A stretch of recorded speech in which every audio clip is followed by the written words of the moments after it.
हाय friends, नमस्ते। Welcome back to nice and tasty. आज आम कांकड़र दुईटी नुआ रेसिपी बनैबा जहाँ आप देखला मात्रे बनई नेबे।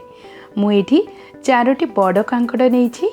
जदि आपण चैनल रे नुआ अछंती ताहले आम चैनल नाइस एंड टेस्टी को एबे सब्सक्राइब करि नियंतु। 4टी कांकड़ को प्रथमे भल भाबे धोई नबा एवं तार ऊपर और तळ पाट एमती काटिकी ताको एमती प्रथमे कोरी नबा।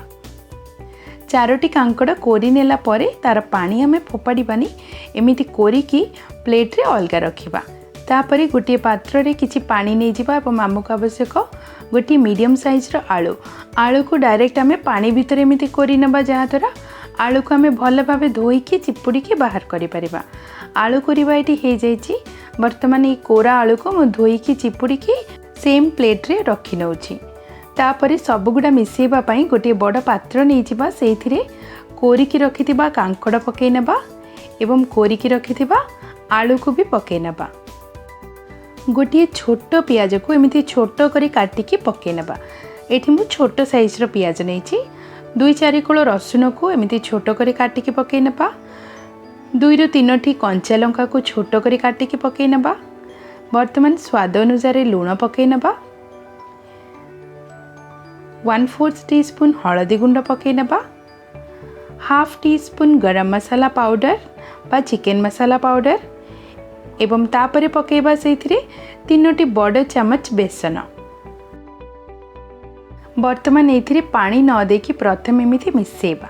प्रथमे भल भाबे एमिति गोटे मिनिट पे मिसेई नेला परे कांकड़ और आलू रो पानी बाहरिबो। जेहेतु आमे लूण देइथिले, जदि आपनको अधिका सुखिला लागे ताहले गोटे चमच पानी आपण दे पारिबे।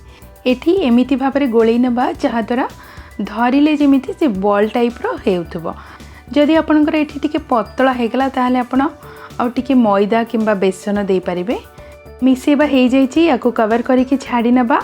अन्य पटे छोट मिक्सर जार रे गोटे बड़ चमच पोस्त, गोटे बड़ चमच सोरिष, आपण चाहिले कला सोरिष भी दे पारिबे, गोटे बड़ चमच चीना बादाम एवं 2-3 चमच पानी देकी आमे याको फाइन पेस्ट बनै नेबा। देखंतु एमिति पूरा फाइन पेस्ट बनैकी रखि नेबा। याको आमे साइड रे रखिबा। नेक्स्ट आमे जे कोनोसी कढ़ई किंबा पैन बसै नेबा। सेतिरे टिके तेल दे देबा 3-4 चमच एवं गोलेकी रखिथिबा कांकड़ को एमिति बरा टाइप रो करिके आमे भाजीबा। ए टाइप रो टिके उठा उठा करिवे, अधिका पतला कले से तरकारी रे भांगी जिवो। तो एमितिया बरा करिके आमे याको भाजी नेबा। तो प्रथमे मु पैन उपरे सबगुड़ा बरा पकई नौछि। मु आपनको 2टी रेसिपी करके देखेबी। तो मु अधा कांकड़ आउ आलूर मिश्रण को रखी नेछि। वर्तमान एही बरा को गोटी पट भाजी हो सारा परे अन्य पट एमिति उल्टे नबा। ध्यान रखिबा गैस रो फ्लेम को हमें लो टू मीडियम रखिके भाजीबा। मैक्सिमम 5 मिनट रे हमर एही भजा रेडी हो जिवो। दुई पट एमिति गोल्डन ब्राउन हो सारानी। मु बरा को बाहर करि नौछि। आउ बळी थिबा तेल रे आमे तरकारी बनेबा। तेल गरम हो सारा परे आधा छोट चमच जीरा और सोरिष दे नेली। सेगुड़ा फुटी गला परे गोटे मीडियम साइज रो पियाज को छोट कर एमिति काटिके पकै नबा। पियाज को हमें पूरा गोल्डन ब्राउन हेबा जाय भाजीबा। गैस रो फ्लेम को एठी हमें मीडियम रखिबा। पियाज ब्राउन हो सारानी। सेथिरे गोटे मीडियम साइज रो टमाटो को मु कोरिकी पकै नेछि। टमाटो को एमिति मिसेई नबा। पकेबा स्वाद पई लूण। बरा रे आमे लूण पकईथिले, तो एठी आमे टिके देखिकी लूण पकेबा। मु टिके कम पकाउछि। लूण पकईकी टमाटो भी भल भाबे एमिति कसी नबा। टमाटो रो तेल छाड़ी आसिलानी। सेथिरे पकेली आधा छोट चमच हलदी गुंड, आधा छोट चमच लंका गुंड एवं किछि गरम मसाला गुंड। एई सब को पुणी मिसेई नबा। मसला टमाटो और पियाज भल भाबे कसी हो सारा परे गैस को लो फ्लेम करिबा एवं बाटिकी रखिथिबा पोस्तो, सोरिष और बादाम बटा को पकै नबा। 1-2 चमच पानी पकईकी मिक्सर जार को भी धोईकी एमिति पकै नबा। वर्तमान गैस को हमें लो फ्लेम रे ही रखिबा। भल भाबे मिसेई नबा एवं लो फ्लेम रे आमे याको 5 मिनट पई कुक हवा पई देबा, जेमिति यार कंचा स्मेल सब पळैबो। 4-5 मिनट परे मसलार स्मेल पळैलानी। सेथिरे पकेली गोटे छोट गिना पानी आउ ताको फुटिबा पई देबा। फुटी आसिले किछि भुसंग पत्र को एमिति काटिके पकै नेबा। पुणी मिसेबा एवं भल भाबे फुटिबा पई देबा। एठी देखंतु सब किछि फुटी आसिलानी। वर्तमान एठी पके नबा भाजिकी रखिथिबा कांकड़ बरा। एही रेसिपी बहुत डिफरेंट लागिबो एवं बहुत स्वादिया लागिबो।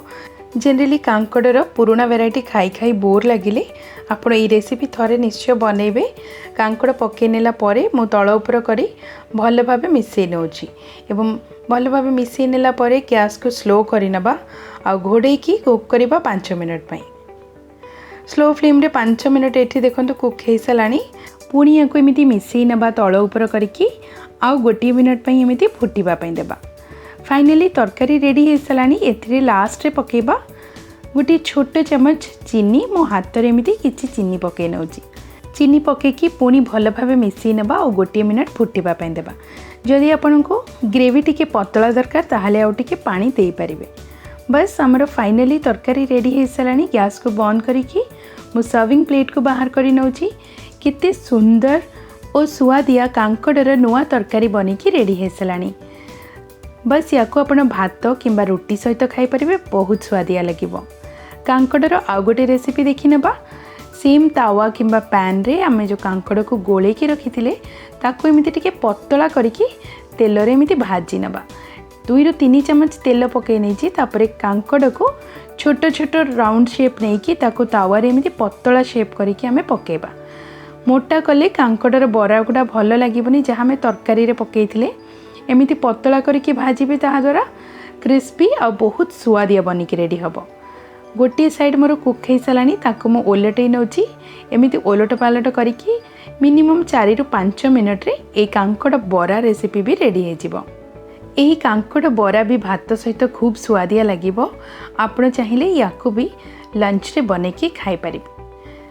मात्र 2 ରୁ 3 चम्मच तेल रे आमे ए बरा बनेकी रेडी करिबा। देखंतु केते सुंदर गोल्डन ब्राउन बरा मोर भाजिकी रेडी हो सारानी। देखिले तो कांकड़र 2टी डिफरेंट रेसिपी आमे जानि पारिले। आशा करूछि ये रेसिपी आपनको निश्चय पसंद आसीथिबो। वर्तमान बरा मोर रेडी हो जाइछि। मु याको सर्विंग प्लेट को बाहर करि नउछि। बरा हल्का ठंडा हैला परे भात सहित बहुत बढ़िया लागिबो। ताहले जदि वीडियो पसंद आसिला आपनका फ्रेंड्स और रिलेटिव्स को शेयर करंतु। आउ ए कांकड़र नुआ रेसिपी को निश्चय बनइबे। बनैला परे केमिति बनिला कमेंट करबा को भूलिबेनी। जदि वीडियो पसंद आसिला ताहले वीडियो को लाइक करंतु, शेयर करंतु। आउ एमिति सिंपल आउ इजी रेसिपीज पई आम चैनल नाइस एंड टेस्टी को एबे सब्सक्राइब करि नियंतु। धन्यवाद।